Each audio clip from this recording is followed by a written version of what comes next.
boundaries also are very useful, not only for other people, but for yourself. Because I think that when you set the boundary for yourself, people will get it without even talking about it.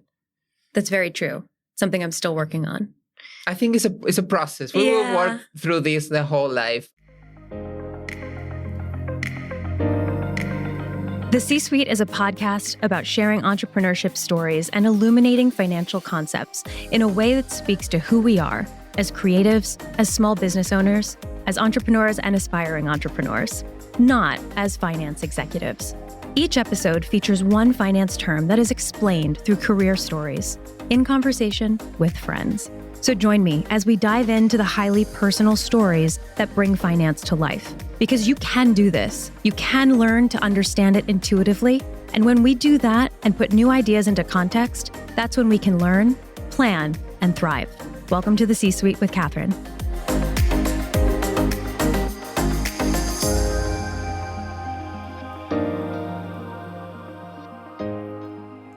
Today's featured finance term is partnership, and I'm thrilled to welcome Marcelo Giacobbe, founder and designer of Giacobbe, a womenswear line based in Buenos Aires, Argentina. As a line, Giacobbe is defined by its refined femininity, craftsmanship, and custom-embroidered fabrics, unique attention to detail which can be seen in every collection. He draws inspiration from Argentine art and architecture. After graduating with national and international recognition from the School of Architecture, Design, and Urbanism at the University of Buenos Aires, which led to a scholarship at the Saga Design First Center in Denmark, Marcelo decided to launch his first collection, Fall/Winter 2012, in Buenos Aires. In 2013, he presented in New York during New York Fashion Week, which is where we met. Since launching his namesake collection in 2012, Giacobbe was honored by the Argentine Council on Fashion as a 2-time recipient of the prestigious Silver Scissors Awards, and his work has appeared on the covers of several magazines globally. Marcelo, welcome. Oh, thank you. Thank you for having me. I feel honored. I am honored that you are here. Marcelo's in town for a few days, and I was like, will you be on my podcast? Yes, please. I think he bit off more than he could chew when he asked to get coffee. So I have to tell you, I've already talked about you on another episode. I was telling a story about when I was at Brides, and I called in pieces from your collection, and the jacket ended up on the cover. I wanted to revisit an interview that I did with you back in 2018 for Plan de Ville. And when I was reading it, you shared with me that when you started your line back in 2012, that you were looking for a challenge on a personal level. And you said that the good thing about being a designer is that our work is to experiment. You are always going through a process and never settled on doing things a certain way. I always think that design in itself is like the art of compromise. You start with one idea and where you end up could be very different. And you're like compromising with your clients, the fabric, yourself, timelines, budget. I think it's very strange because for me, when I hear you say all that, I say, oh, wow, that's very smart guy. But the thing is that with experience, because we as designers, we put our body and our mind and our mental health through all this process, and also our commercial expertise and what we can learn through all this process. So for me, what is important is always perhaps to have a goal in your head where you want to go, but to know that the trip to get there will be different than anything that you imagine. And you have to be very resourceful all the time and creative. Sometimes you have to be creative with what you create, and sometimes you have to be creative of how you face adversity, or also how you face when you're having a good moment, because that's also challenging. That's true. Not every day has a good moment. Not every day has a bad moment. No. But compromise is sort of inherent in the art of partnership. And partnership is the term for today, and I'm just going to define it for us. So the C-Suite is a podcast about sharing entrepreneurship stories and illuminating financial concepts in a way that speaks to who we are as creatives, not as finance executives. So today's podcast term is partnership. So what is a partnership in business? A partnership is a formal arrangement by 2 or more parties who are seeking to manage and operate a business and share in its profits. There are several types of partnership arrangements.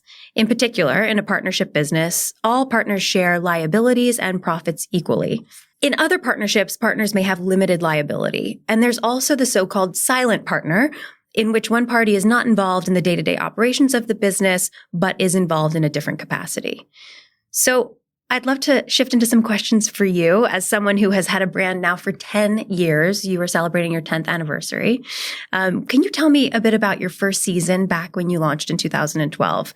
How was the world? It was a very different time. It was a very different time. Yeah, and your design sense. And what was different back then? I think looking back, what really inspires me is that after when I finished school, I traveled to Europe and I stayed there for 3 months.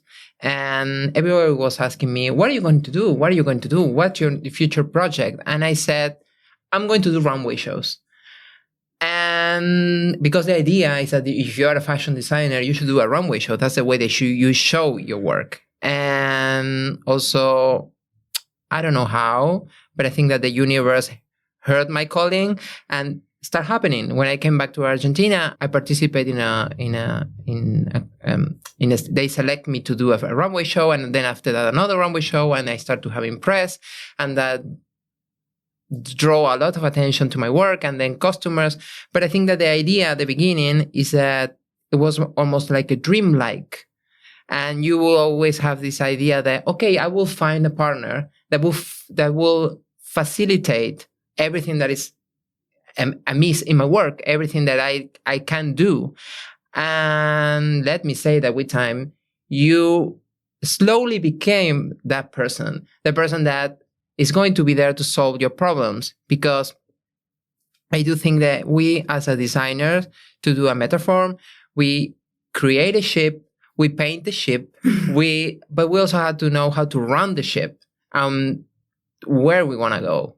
So with time, you start to learn all the steps that sometimes, as you said, is baby steps, big steps, crucial steps, but helps you to find who you really are and what are you made from. For me, was, as you said, was a very different world, 2012, to what we have now. Technology has really made a huge revolution. When I started, it was very important to be in magazines. So in 1 year, I had like 50 publications everywhere in all the magazines in Argentina and covers, and I started dressing celebrities. And then after that, I participate in another selection, and I end up here showing with a different group of Argentine designers in New York Fashion Week, and that's when we met. So I think I always said that life could be very magical and can give you a lot of opportunities, but you have to be mindful that what you create with that. We did meet at that show. It was put on by the Argentine consulate, as I recall. And it goes to show that, to your point about magic and moments, like I had 2 shows at the same time. And I didn't really have a connection to Argentina or to the other brand that was on my schedule at the same time. So I literally decided, I'm like, okay, I'm going to go to the one that has different young emerging designers participating. And I had an incredible seat. I think, meanwhile, I'm like 23 years old, assistant at a magazine. So I had a really amazing seat. I plunked down and I watch. And I saw you. I think, did you close the show? I closed the show. Yeah. There was a problem with other designers, but they chose me to close the show. And the thing is, I didn't even knew about that. And I think we talk about this. You said that my face looked like childish. And the thing is that because I was happy. Your smile. I was I felt like I did something that was dreamlike for someone who grew up in Argentina and grew up watching Vogue and the September issue and all that. For me, was a really, really, really sweet experience, and also very naive. Yeah, I mean, it was early in your career. I remember you just looked like you were having so much fun. I was. You were also clearly, to me, so talented. Like Thank your you. pieces, the way that I could tell the way the models felt in your clothes was palpable. And it's not easy to be a model in a runway show. We were just talking before we sat down, about the shoes never fit. It's really grueling. The girls looked so happy. But you know what? That two of the girls, they were my friends. One of them, the one that closed the show, is like my sister. And I do think that it's very important. You're talking about partnerships. It's very important to find allies, because fashion could be a very difficult environment at times. So you have to find people that you can cherish and people who will be there for you and you could be there for them. So it goes both ways. Creating relationship that will last more than a season. That's right. So tell me, what does a day look like for you today? A day right now, well, I start very early. I have a little dog that I take with me to the office. I have a beautiful atelier in Argentina. It's a full floor. And I start there. I get my coffee because caffeine is very important for a fashion designer. Yes, me too. We need energy. So that's how I start. And I walk. I have different clients. It depends. I have days that I meet with clients, days that I'm working with patterns, days that I work in finance. That's what is important, is that through the years, you learn you learn to put different jackets. You learn to be a little bit more like a manager. You learn to do PR. You learn to do photography. And in a way, sometimes I say that it's good to be creative because you will always face challenge and problems. But the thing is that if you're also creative, you can find a way to feel inspired to do all that. So my days normally start that way. And then I try to close my day going to the swimming pool, because I love to swim. Oh, that's amazing. Yeah. It's a good way to unwind, I imagine, as well. Absolutely. And also, water is a different element. You get in the water and will interrupt whatever you're feeling, because the water has temperature. It makes you lighter. And when you put your head underwater, you don't listen to anything. You just listen yourself. So it's a really nice, quiet moment. Tell me, how did you approach partnerships early on in your business? Of course, we're thinking about the idea of equity partners and the people that help you run your business day to day. But in my experience, I also think that our vendors, pattern makers and manufacturers and other contractors can be seen as partners too. I think in a way, when I hear you explain all that, for me was the whole process. Through all this time, when I began, my partners were my family, because they were the people that believe in me and they trust me, and they said, "You can do this. You can have your dream. You can push." And my family is very hard worker, and then after that, I start having a different. When I came to New York, I found a different kind of partners that it worked for a while, but then after that, I felt that my needs weren't met, or my desires didn't match with what the desires were. And I also find that suddenly I found out that the people that they were truly my partners were the people that were working with me, and the relationships that I built. As I said, my friend Daphne, she's my sister, but she's my partner. And she's, in a way, she's my model. She's my muse. She is the one, because she's also in the fashion industry. She knows for herself what is to be inside this industry. And Katia, my friend that I work with, we do the patterns together. She sews the dresses. We do the fittings. Those are the people that I trust, because they know all the hard work that comes with fashion. Mostly people think what happened in Argentina is, "Oh, you're a fashion designer. You sketch the whole day. You have the whole day to get inspired." And yes, we do. Sometimes I think I have a different way. I think that inspiration, we just found it, or the other way around. And when you feel it, it's like you got all this energy and you want to create something. But it's very crucial that these partners that are with you every day can also help to guide you to materialize, because our work is to create something that It could be very inspiring, but it has to become something. Right. And ideally, you also are learning from your partners. Absolutely. And I think oftentimes designers and creative entrepreneurs will ask me, how should I figure out who I let invest in my company? Mm-hmm. And I always say, well, in the beginning, you're very limited in your options. So it's probably family, friends and family Mm-hmm. is the term for early investment rounds. But often it's who can really help you grow? Who is going to support you in the day-to-day running of your business, right? And teach you.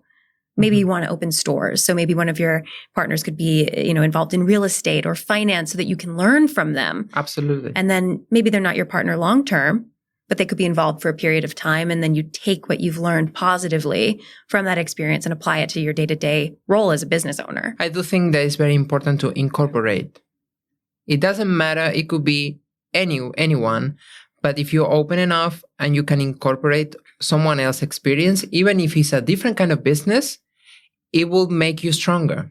And stronger for me means to be flexible. Something that you know me for years, something that I have all this energy and I always wanted to do stuff and create this stuff. And I always think that everyone deserves a little bit of space in the world. So I said, okay, I will fight for my space. I don't longer think about fighting. I'm more about finding. And I do think it's very important that I used to live rushing all the time, running all the time, doing things all the time, feeling so precious because, okay, you have this opportunity. And you know what? There are plenty of opportunities. If it's not today, it will be tomorrow. Probably because I'm a little bit older than before. But I really cherish that part. And that's something that I learned from my partners. Because the people that work with me, because they work in fashion for years too. And even the people that doesn't work in fashion, they just grab my hand and say if this not the opportunity, the right time will come. You just have to wait. And that's something that sometimes people don't talk about much, about waiting the right opportunity. Because you think that if you don't jump in every opportunity, you will disappear. You'll lose out. No, you won't disappear. Yeah. Life is very long and will give you plenty of opportunities.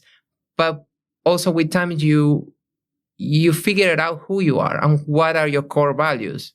I'm glad you brought that up because honestly, core values are everything to me. Mm-hmm. I made a joke about them in my wedding vows.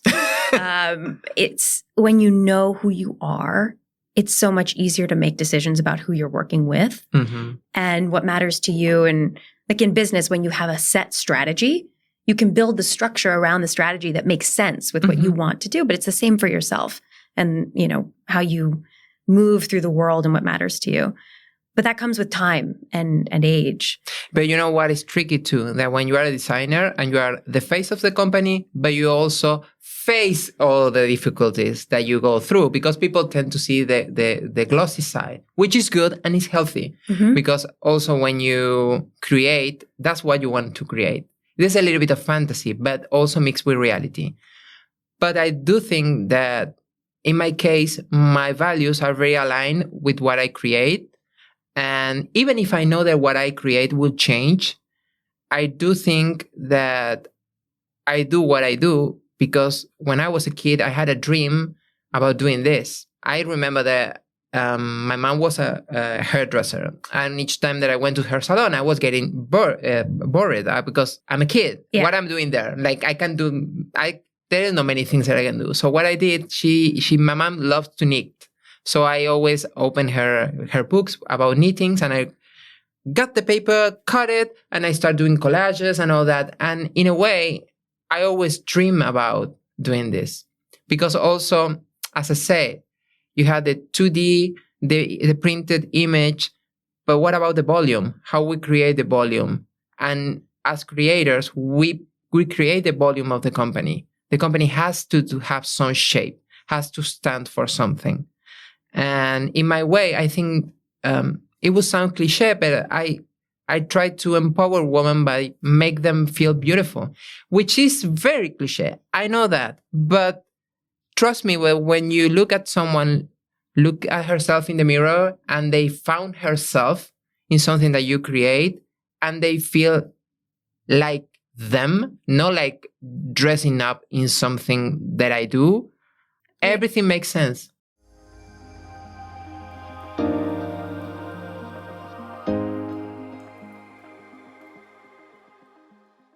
The C-Suite with Catherine is brought to you by Cashflow for Creatives, a financial literacy company dedicated to supporting the small business community through easy-to-understand finance templates, tools, and trainings designed to help you manage cash flow with ease so you can focus on growth and getting back to doing more of what you love. Our core offering is the Consistent Cash Flow Method for small business owners, a groundbreaking approach to understanding your small business finances. This method centers around 3 key parts. First, understanding the key numbers that matter in your business. Second, the expenses you need to plan for based on your strategy. And third, how to craft sales goals based in facts that you believe in, and most importantly, that you understand how to achieve. When we paint this picture together, we get a very clear sense of how much money your business may need and when to be successful. This program is perfect if you're thinking about funding for your business, or if you're debating about what comes next and you want to understand how to envision the future with clarity. Plus, you'll gain access to our group mentorship and direct feedback from me. Cashflow for Creatives also offers our Simple Finance 101 small business courses. Short, snappy, powerful lessons that help transform the way you think about money in your small business. And these quick but effective mini courses have an immediate beneficial impact on your business day to day. Head to cashflow-method.com to find the next best step for you and your business. It's also linked below in the show notes.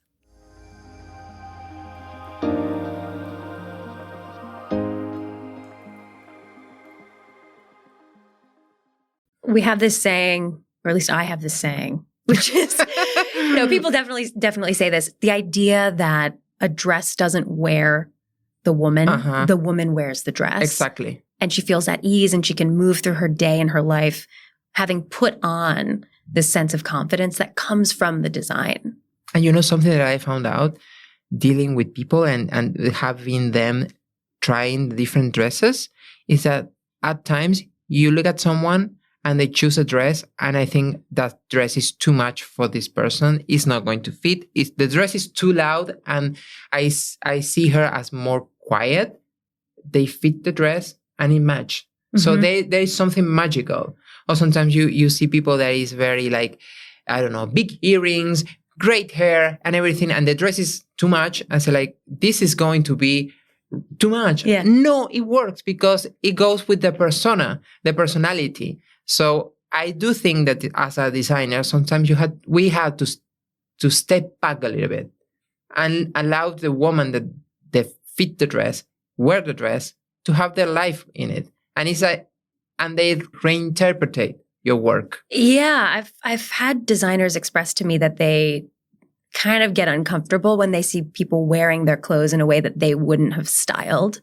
For example, so if someone wears a dress by you and she's put a belt on it, or she's wearing with a hairstyle that you would never have suggested, but getting comfortable with letting your customer just run with it. But you know what? For me, that's the funny thing, because I would never do that. And I see someone else doing that and say wow, that's a new way to do stuff. It doesn't have to work with me, but I really cherish that she find a way to be herself. And you know what? If I want to do the things the way that I want to do it, I do it in a photo shoot. Exactly. That's the way that I want to show it. But also you have to be, for me, is to mind the idea that they can't appropriate. They I don't know, by putting your body inside of it, it's yours. You mentioned persona. I would love to talk about how you, as a designer, and the face and name behind your business, how do you navigate going from public spaces to private spaces to manage really the attention on you and, going through periods of time where you have to be more in the public and then being able to sort of step back and recharge? You know what's funny is that I'm very, I wouldn't say secluded, but I work a lot. I really enjoy my work. So I don't go out that often. But for me, it's strange when people recognize me. And sometimes that happen in supermarkets or even happen here because in New York, you have a lot of Argentinians. And through this week, it did happen. And many times in the past had happened because Argentinians love New York. And for me, it's quite strange because for me, my work is very intimate. And then I'm like, God, you have to be kidding yourself. Your work is not intimate. It goes in magazine. There's very important people wearing it. And when you create everything, you are inside a bubble where you are in constant movement. And each time when that happened, it just frees me and say like, oh, okay, I get it. There's all the people looking at my work. Yeah. So it forced me to create a different persona and to, at times, dissociate a little bit of my work. Because even with my family, because they're very involved and they really love what I do. And if, I don't know, I get a nice photo and the photo is in the magazine, they really cherish, oh, you create this, yes, but you know what? It's been 10 years doing this. Right. So there's a difference between who I am as your son, as your brother, and who I am as a person. And it's very difficult because sometimes to see the difference between that. I think there's a line between there. And I can't blame other people because at the beginning I was overly involved in my work. I am overly involved. But with time, I realized that sometimes people feel in a way about my work that's not the way that I feel about my work. Good or bad.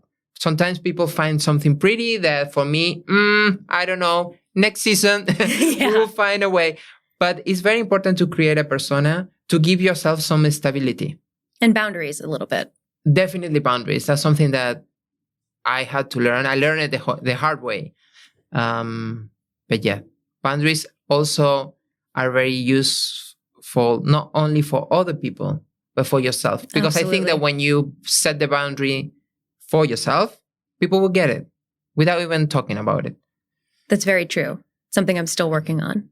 I think it's a process. We will work through this the whole life. The thing is that I grew up in the 90s where you have like Gianni Versace and all these Karl Lagerfeld, these huge designers that I don't know, they are like beacons of fashion. They larger than life. Larger than life. And suddenly I realized that, okay, that's good for them, but media can also sweep you up. And that's very tricky. And at times in Argentina, it did happen with me that my work became very popular. And I say, okay, who did that? Who created that? And that was you. And I was like, it's not me. It's like seeing a photo. You would relate to this. It's when you see a photo of you that you don't know that someone took. And then it's like, this is you. Oh, this is me. Did I create this? It's good at times, but also could be challenging because I'm in the long run. And when you are in the long run, you have good times, bad times. Times they are more difficult because you have a bad time, you know how to set yourself up. But when you are in a cloudy space, that's very tricky. And that's when you need your persona because my persona would say like, Marcelo wouldn't allow this. Right. Move, work, create opportunities, expand yourself, expand your limits, talk with people that wouldn't, even if I talk so much here, sorry for that. I love it. I'm very, very, very private. And I am also very, I think when we met, I was extremely shy. And for me to overcome shyness, and to say, okay, I really admire what these people is creating. I can sit with them, have coffee, and learn something, and share my experience. And that's where the persona is also very resourceful. Yeah, and if I'm hearing correctly, I think it's sort of you take your core values, and then you use those elements of who you are to create this persona. And so you can put it on like a protective jacket when you have to go out in the world, navigate challenges, do press, and push yourself beyond. Like I'm also a private person who loves to be like at home and kind of not on display.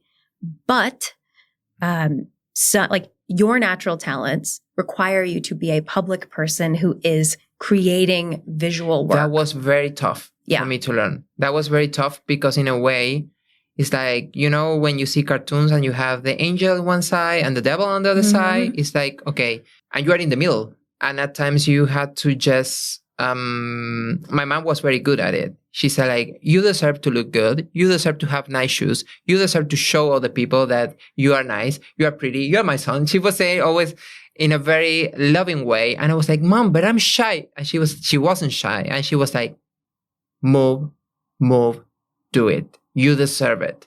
And that's where I get that.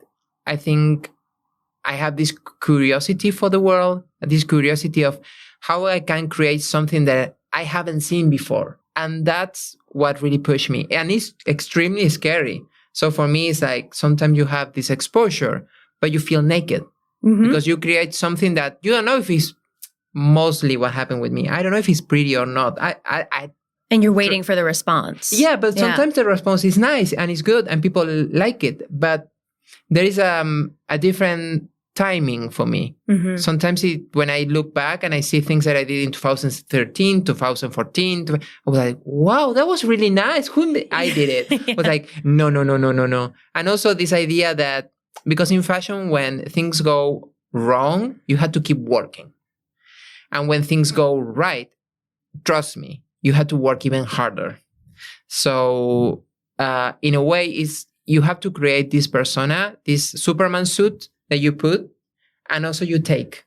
It's very important to take. And when I take it, my hair is not up. I'm in a sweatshirt, and I'm with my dog, my cat, and all that. I need to connect with a different side of me. That's the only way you'll continue to be inspired and yourself. Yeah. So talking about, structuring your life, structuring your brand, I'd love to talk a bit about what you've learned over the years about how to evaluate who would be a good fit as a partner and maybe some lessons that you've learned from partnerships. Someone in New York told me that all the everything that is worth it, you will have to pay for that in a way. I remember that this guy told me, oh, someone gave you this advice. Okay, did you pay with money? How much did it cost? I said like, no, they just give me advice. If you didn't pay it, doesn't worth it. And I was like, wow, I was younger, and for me it was like surprising. And I was like, well, but someone said something with good intentions, and he looked at me and said like, forget about the good intentions. How did you pay them? Did you pay them with materials? Did you pay them for? And for me it was an eye-opening. Everyone has their agenda. Even a good partner has their agenda and want you to go in a certain path. If your path goes parallel with this, no problem, you can work with them. But then if you see cracks in the pavement, perhaps you have to change your route. And for me, that was the experience. It was very fruitful in a way. I felt like I could do a lot of stuff, but also a self-discovery route. I discovered that, okay, if I can do all this stuff, why I don't do all this for myself? If I'm already doing it with a bad partner, what? So I made a choice to step back and I say, okay, I'll go back to Argentina. And I, based on all this experience and all these wonderful people that I met, I have tools. I was almost about to say a bad word, but I was like, fuck, I have tools. I can do something. Perhaps it's not going to be perfect, but it will be mine. That's like an eye-opening situation in many levels, spiritually also. I remember looking at my hands and I say, okay, I got into trouble. I will get myself out of this. And that's for me what I can say to any creative. It doesn't matter the industry that you are. You will be on trend at times. You'll be out of trend at times. People will love you. And the same people that will love you, they will ignore you. What we can do with that? Okay, try to have mental peace. Try to go for a walk. Try to go for a run. Talk with your family. Love people. Don't allow the difficulties of having a bad partner to make you not trust people, because you just had to open a window and look how many people is walking down the street. how many opportunities? Each one is an opportunity. Perhaps that opportunity is not for you. You just have to be very conscious, because when, in my case, you're talking about partnerships. When I start, even before finding a partner here in New York, I had many people who wants to be my partners in Argentina, and I always say no, because I didn't feel that was right. And luckily, I found that for me, there are other ways, there are other partners, but no financial partners. For me, there are partners that people that I cherish, respect, and I adore, and I can talk to them about situations, and I will have a great advice. It could be a paid advice, because sometimes you need that. You can have the people that work with you could be your partners. They are your partners. They're the people that you spend most of the time with. I hope that I made my experience is very rocky here, but I tried to make it a little bit. It's been a little bit of time as well since you had a partnership in New York. And I think the way you're explaining it is really, it's something people can use to evaluate opportunities. That's and important. What was it like working on building a brand in the US? And how was that different from Argentina? It wasn't that different. Because I think once you have your core values are clear, it will happen. It's just like the transition. In fact, what happened is that I did a runway show here. We didn't met there. You just saw my work. Right. We didn't met in person. I went back and suddenly I got a beautiful email, like you saying that you love the collection, all that. I was like, wow, I feel like someone just saw my work. It's like you feel like discovered. And then we did the photo shoot, and I didn't know who was going to be in the cover. And then it was a big surprise for me. And in fact, I always said, it's not that I built something here. It was already built over there. And what happened is that I got discovered. So the thing started, there's the translation between Spanish and English. So they had to be translate here. I was okay with translate stuff. I wasn't okay with murdering stuff or killing stuff. Or this is right or this is wrong. Because trust me, in fashion, what is wrong now will be cool next season. So sometimes people talk about themselves and their own jealousy or envy. And that's something that's very crucial also for creatives. It took me a while to understand how damaging envy or jealousy could be. And it's very normalized in this industry. So when you find someone that you can connect and you can joke about stuff, and I know that the work is hard and it's complicated, but you have to try to be as light as possible.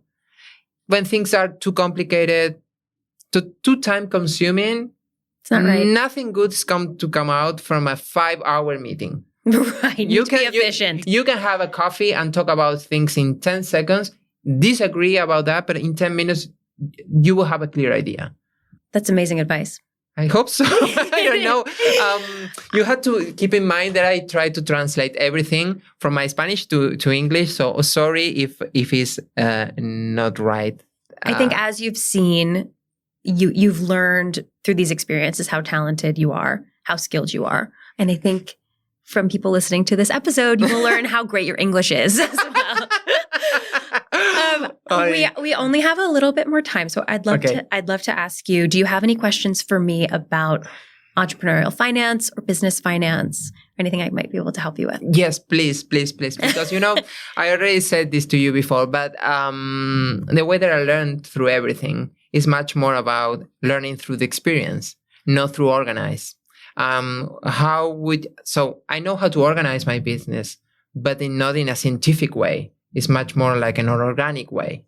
And I always feel like, I think this is very common to a lot of designers, because we learn how to do stuff as you go. You learn through your experience. How can you help us to organize that a little bit? I know it's a very broad question. No, it's really specific. Yeah. The problem is, this is not taught in school. No. So there is a simple way to look at periods of time from the perspective of your expenses and your revenue, your sales. Mm-hmm. And then understanding the difference in the timing of when you need to part with cash, when cash needs to leave your business, and when it's coming in. Yeah. That's it. It's the calculator. I do it organically. There you go. I told you that sometimes I work with customers. So Yeah. I said, okay, I do these 20 customers, 15 customers, 10 customers. And then I kind of close my agenda because I want to finish them. And then after finish this, I will jump to the next group. Mm-hmm. And in a way, it's organic, but that's how That's also keeping your overall like cash flow picture pretty manageable. Yes. Because you know in your head, you're like, okay, I'm making 10 custom dresses, 10 dresses made to order. These are my costs. This is how long it's going to take. And here's what all 10 people are paying. And you know what? If this sells, you get the feeling of what people is looking for. Mm-hmm. So sometimes you do 10 dresses and 5 of them, they're really selling really well. Don't worry, because the other 5, sometimes they need more time. Yeah. But you get an idea of, okay, this will give me strength to back up the rest. So thank you for that. Yeah. Because I feel that even if my organization is very organic, I can always learn. Yeah, but if it's working for you when it's organic because it's manageable in terms of the number of people, you might need systems and tools later when Absolutely. you enhance your capacity, you bring on more people because you're able to manage your business because it is a high-end luxury, high price point experience. So you're not selling thousands of commercial tops every season. It's a different story. But if you were to scale the business, you would need to be planning your expenses 12, 18, 24, 36 months in advance based on your strategy. That's the next step. That's the next step. Yeah. I think we need a meeting. We can have a follow-on conversation. So I'd love to close with what advice do you have? You've already given such great advice, but what advice do you have for other creative entrepreneurs and small business owners who are working towards, their goals? All this conversation make me focus on time and time consuming. There are things that are time consuming and they are not worth it. And there are things that need time. If you want a tree to grow, it needs time. Not only water or sun, but it needs time. If you want to do something, it would take time. So remember everyone that, because sometimes I work on Sunday, sometimes I work on Saturday, no day off for months. But then you realize, thank God I did this because this project needed time. You will have other people that will help you, but trust me, you had to learn how to sew, you had to learn pattern making, you had to know how to fit a dress. In my case, I'm talking absolutely about my experience. There are other different kind of designers. You had to know how to style a photo, how to do a casting. And sometimes you had to learn that even if you know all this, you will need help from someone else who will have a different eye and you have to step back. That's important. Give yourself time and sometimes step back and try to enjoy life too. Because fashion could be very consuming. But fashion needs you. You have to be okay. Yes. And fashion takes time and it's all about time and what's old is new and what's new is old. And it's about timing too. Timing for sure. Thank you so much. Thank you for having me. Thank you so much for joining me on this episode of The C-Suite with Catherine, your friendly source for small business finance and career guidance through stories. I've linked all the resources that we talked about in this episode in the show notes below, and I can't wait for our next episode together. Thank you so much for being here. Take care.